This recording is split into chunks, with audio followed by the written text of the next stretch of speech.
ಇದೀಗ ಮುಂದಿನ ಸುದ್ದಿ ನೋಡೋದಾದ್ರೆ IPS ಅಧಿಕಾರಿ ADGP ಅಲೋಕ್ ಕುಮಾರ್ಗೆ ಸಂಕಷ್ಟ. ಇವತ್ತು DGP ಅಲೋಕ್ ಮೋಹನ್ ಅವರು ನಿವೃತ್ತಿ ಆಗ್ತಾ ಇದ್ದಾರೆ. ಈ ಹಿನ್ನೆಲೆಯಲ್ಲಿ ADGP ಅಲೋಕ್ ಕುಮಾರ್ಗೆ ಸಿಗಬೇಕಿತ್ತು ಪ್ರಮೋಷನ್. ನಿವೃತ್ತಿ ಆಗ್ತಾ ಇದ್ರೆ ಪ್ರಮೋಷನ್ ಸಿಗಬೇಕಿತ್ತು. ಬಟ್ ಅವರ ವಿರುದ್ಧ ಈಗ ಕೆಲವೊಂದು ಆರೋಪಗಳೆಲ್ಲವೂ ಕೇಳಿ ಬಂದಿತ್ತಲ್ಲ, ತನಿಖೆಯನ್ನು ಕೂಡ ಎದುರಿಸಿದ್ರು ಅವರು.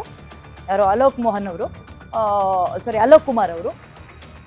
ADGP ಅಲೋಕ್ ಕುಮಾರ್ಗೆ ಪ್ರಮೋಷನ್ ಸಿಗಬೇಕಿತ್ತು. ADGP ಅಲೋಕ್ ಕುಮಾರ್ ಅವರಿಗೆ ಪ್ರಮೋಷನ್ ಸಿಗಬೇಕಾಗಿತ್ತು. ಆದರೆ ಇದೀಗ ಅವರ ವಿರುದ್ಧ ಕೆಲವೊಂದು ಆರೋಪಗಳನ್ನು ಕೇಳ್ಪಟ್ಟಿದ್ವಿ. ಇವತ್ತು ಸಂಜೆ ಅಲೋಕ್ ಕುಮಾರ್ ಅವರ ಬಡ್ತಿ ಭವಿಷ್ಯ ಅಂದರೆ ಪ್ರಮೋಷನ್ ಬೇಕಾ ಬೇಡವಾ ಅನ್ನುವಂಥದ್ದು ನಿರ್ಧಾರ ಆಗುತ್ತೆ.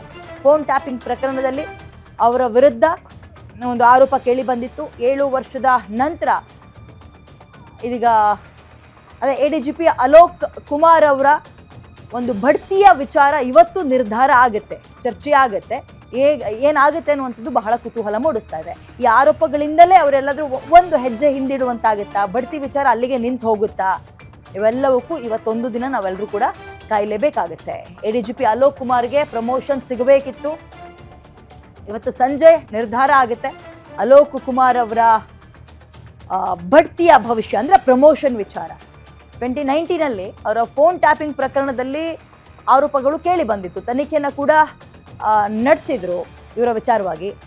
7 ವರ್ಷಗಳ ನಂತರ ಇದೀಗ ADGP ಅಲೋಕ್ ಕುಮಾರ್ ವಿರುದ್ಧ DEಗೆ ಆದೇಶವನ್ನು ಹೊರಡಿಸಲಾಗಿದೆ. ಅಕ್ರಮ ಫೋನ್ ಟ್ಯಾಪಿಂಗ್ ಕಾಲ್ ಡೀಟೇಲ್ಸ್ ತೆಗೆದಿದ್ರು ಅನ್ನುವ ಆರೋಪದ ಹಿನ್ನೆಲೆಯಲ್ಲಿ, ಅಂದರೆ ತಮಗಿದ್ದಂತಹ ಅಧಿಕಾರವನ್ನು ದುರ್ಬಳಕೆ ಮಾಡಿಕೊಂಡಿದ್ರು, ಯಾರ್ದೋ ಒಬ್ಬ ರಾಜಕಾರಣಿಯ ಒತ್ತಡಕ್ಕೆ ಮಣಿದು, ಈ ರೀತಿಯ ಆರೋಪಗಳೆಲ್ಲವೂ ಕೂಡ ಕೇಳಿ ಬರ್ತಾ ಇತ್ತು. ಇವನ್ನೆಲ್ಲೇ ಈ ಆರೋಪವೇ ಅವರಿಗೆ ಸಂಕಷ್ಟವನ್ನು ತರುತ್ತಾ ಅನ್ನುವಂತಹ ಪ್ರಶ್ನೆ ಸಹಜವಾಗಿ ಕಾಡ್ತಾ ಇದೆ. ಪ್ರಮೋಷನ್ ಸಿಗತ್ತಾ ಅಥವಾ ಇಲ್ವಾ? ADGP ಅಲೋಕ್ ಕುಮಾರ್ ಅವರ ಬಡ್ತಿ ಭವಿಷ್ಯ ಇವತ್ತು ನಿರ್ಧಾರ ಆಗುತ್ತೆ.